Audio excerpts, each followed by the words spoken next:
si maison de la presse alors ngir ñëw teewee li nga xam rek moom mooy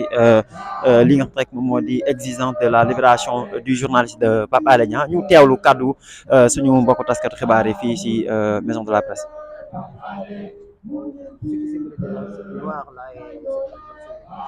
En fait, le noir déjà, pour nous, ça peut symboliser la liberté de la presse qui est menacée, qui vit des heures sombres. Et nous allumons les bougies, les torches pour éclairer cette liberté d'expression-là, qui en tout cas est dans ces derniers retranchements. Et ce qui symbolise en fait cette liberté d'expression étriquée, c'est aujourd'hui l'incarcération de Pape Alé depuis 60 jours maintenant à partir d'aujourd'hui. Et ce que nous n'accepterons pas, et nous allons continuer à dérouler notre plan d'action. Et dès la semaine prochaine, bien entendu, on va aller crescendo, n'est-ce pas? Et donc, tous les points que nous n'avions pas pu dérouler lors de la première arrestation de Pape Alé, on va dépoussiérer cela et essayer de les mettre en branle, espérant en tout cas que l'État sera beaucoup plus réceptif et vraiment que aussi la demande de liberté provisoire introduite dernièrement par ses avocats sera examinée et qu'il puisse être libre. Mais il faut aussi préciser, et ça quand même c'est très important, que la demande de liberté provisoire est antérieure à l'avis de clôture du juge. Il ne faut pas que les gens pensent, parce que le juge a clôturé le dossier et que cette demande de liberté provisoire ne peut plus être étudiée. Donc la demande de liberté provisoire est antérieure à l'avis de clôture du dossier. Donc ça a été déposé le matin et c'est dans l'après-midi,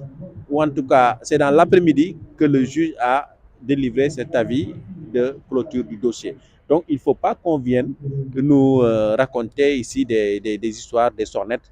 Ce qui est clair et net, c'est qu'en tout cas, nous avons déposé une demande de liberté provisoire et nous attendons à ce que cette demande soit examinée à sa juste valeur et espérant en tout cas que l'État sera beaucoup plus réceptif par rapport à toutes les médiations enclenchées par les chefs religieux, par de bonnes volontés, et également aussi nous qui sommes prêts également aussi à discuter, à négocier, et surtout aussi Pape Alé qui s'est engagé à ne plus, disons, violer les conditions du contrôle judiciaire. Donc je pense que quelqu'un qui s'engage, je pense que l'État aussi doit pouvoir lâcher du lest. Est-ce que vous avez des nouvelles de Pape Alé? Oui, nous avons des nouvelles de Pape Alé au moment où on vous parle, et pas plus tard que 19h déjà, on a reçu des nouvelles de lui. Il est toujours très éprouvé, il ne parle presque plus, il reste recroquevillé dans son lit et son état de santé s'aggrave quand même de jour en jour. Et c'est quelque chose que nous avons dénoncé et je pense que rien que pour ça, il mérite la liberté provisoire. Parce qu'en fait, cette fois-ci, la liberté a été demandée pour des raisons humanitaires. La liberté provisoire a été demandée parce que son état de santé ne lui permet plus de rester en prison. Voilà. D'accord. Peut-être revenir un peu sur la forme de lutte. Est-ce que vous pensez que ça peut impacter par rapport, sinon comparé à la manière qu'on avait fait la dernière? Oui, nous avons fait 3 rassemblements ici, 3 conseils des médias. Mais ça, c'est une autre forme de lutte. Et donc ça, les anciens, ceux qui connaissent en tout cas l'histoire de la lutte des classes ouvrières, savent ce que signifie en tout cas une veillée nocturne avec des bougies. Parce que ça symbolise beaucoup de choses. Et quand même, je pense que le président de la République devrait quand même tirer des enseignements sur ça et surtout se dire que quand même, il est possible de rectifier le tir, il est possible quand même de se retrouver avec cette famille de la presse, il est possible de se retrouver avec cette population qui pense en tout cas que l'État se braque et que cherche à casser du journaliste et cherche en tout cas à réduire au silence des citoyens. C'est bon. On peut y aller en Wolof. waaw lëndëm bi dafay wane que maanaam liberté de la presse jamono ji dafa nekkul commencé lëndëm ci dëkk bi menacé vraiment mu nekk loo xam te ne lu ñu tiital la trop parce que boo xoolee Pape Alé ñu ngi ko jàpp tey jii nii 60e jour bi ñu ko jàppeek léegi et 60e jour quand même loolu nekk na lu ñaaw luy gàkkal démocratie sénégalaise et vraiment lépp lu ñu def pour état bi war a mën a dellu ginnaaw état bi bañ gumba tëx lu et mu nekk loo xam te ne vraiment mënatul continuer parce que quand même état du Sénégal pour man liberté de la presse dafa nekk ay engagement yi mu jël au niveau international mais également aussi war na xoolaat situation wu Pape Alé Niang par rapport disons ak feebar gi mu feebar ak sonn gi mu sonn pour mën ko may liberté provisoire d'ailleurs sax moo tax avocat yi demande de liberté provisoire bi ñuy déposé bu bees bii nii ñoom loolu la ñu visé c'est-à-dire action humanitaire mais surtout aussi pour des raisons de maladie et son état de santé est devenu très critique et donc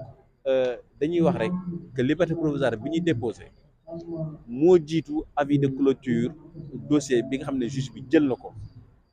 et avant mu koy jël ci suba gi ñun la ñu déposé demande de liberté provisoire donc tey fu kenn ñëw ne kat pour dossier bi clôturé nañ ko liberté provisoire mënatuñ ko wax non bu ñu ko clôturé woon ñu déposé ci ginnaaw liberté provisoire boobaa dootuñu mën a wax ne carrément kat liberté provisoire kii na non mais comme nag dugal nañ demande de liberté provisoire avant ñuy clôturer dossier bi nañu examiner demande de mise en liberté provisoire bi te xam ne kat population bi yëpp a ngi leen di seetaan kilifa diine yi ñaan na leen njëkk ay bonne volonté ñaan na leen njëkk ñun suñu wàllu bopp aussi pare nañu pour waxtaan négocier xool vraiment naka la ñuy mën a bàyyee Pape Alé mu dellu këram te li ci gën a neex li ci gën a am solo ba Pape Alé dafa signé engagement boo xam te ne carrément dañuy dootu waxat ci dossier bi et dootu aussi amati benn attaque wala yu ñagas yoo xam te ne dina ko wax FDS yi mooy force de défense et de sécurité yi et je pense que ils ont am nañu éléments yi nga xam te ne moo leen permettre yëpp vraiment pour mu ñëw mën a bàyyi Pape Alé mu dellu këram procédure bi bu dee continuer mu continuer ci njëkk ak teraanga bu jógee këram faju après dem tribunal taxaw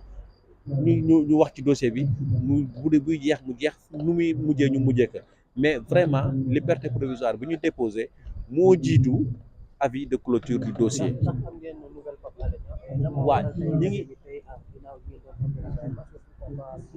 ñi ngi am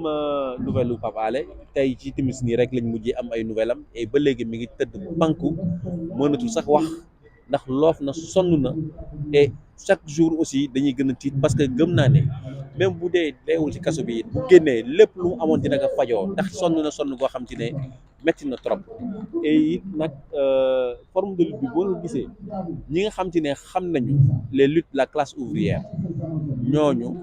ñooñu xam nañ li lu muy signifié et dañuy ñaan vraiment que président de la république mu décrypter message bi xam ne carrément population aussi moom la ñu yaakaar en tant que père de la nation mu war a mën a parfois sëgg ci yenn yi jégal ci yenn yi parce que aussi kër moo mel noonu kilifa moo demee noonu c'est bon.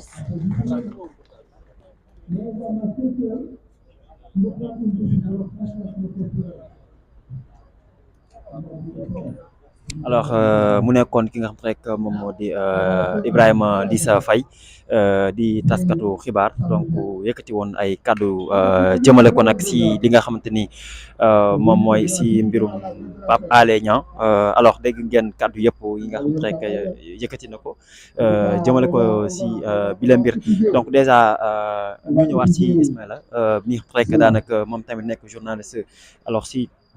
lépp rek moom di inter Ismaïla ñu ngi lay seetaan jamono ji en direct si Sénégal 7 ma bàyyi la rek nga ñëw tey ji si conception bi nga xam te rek ñuy balance ngeen def bougie tak waaye bokk na si pancarte bi nga yor di symboliser libéré Pape Alé Niang ma bàyyi la nga wax. waaw wax ji mooy nuyu Sénégal yi ak ñi leen di seetaan seen téléspectateurs yi di wone sunu naqar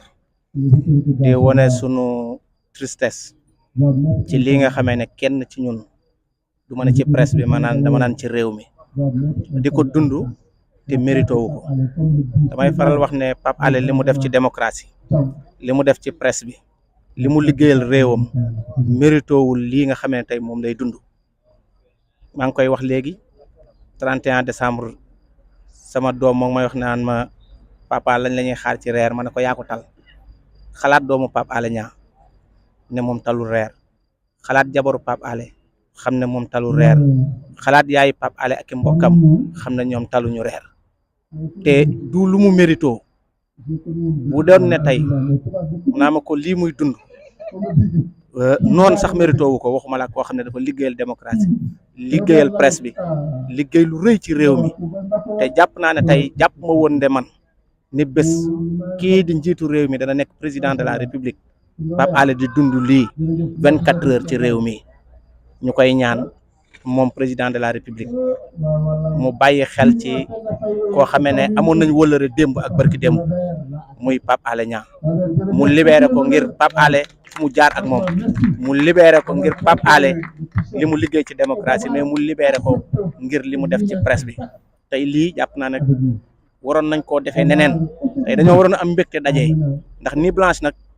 dañ ko daan def teg beñe yi teg meew mi teg attaaya ji di bégee waaye jàpp naa ne tey taluñu bégee boo xoolee kanamu nit ñi xam ne peut-être que nit ñi dañuy dox nii rek mais nekkuñu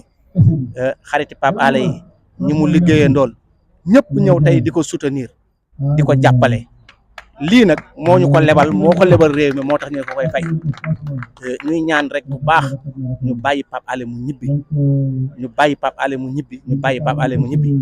ndax tey bu ñu ñëwee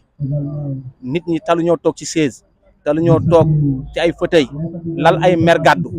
ñenn ñi bi ma leen gisee ñu gàddu mer gàddu di ñëw jàpp naa ne sama xel dem ci njiitu réew mi keroog ba mu gàddoo mer gàddoom ñàkkoon a xam fu muy fanaan a tax ñun nag xamuñu fu ñuy fanaan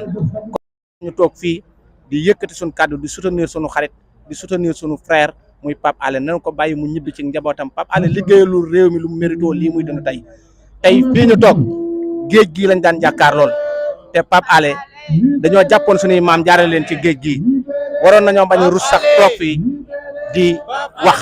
libéré Pape Alé comme ni ko askan wi waxee. mu nekk Ismaïla donc journaliste nekkoon RTS ñu jël président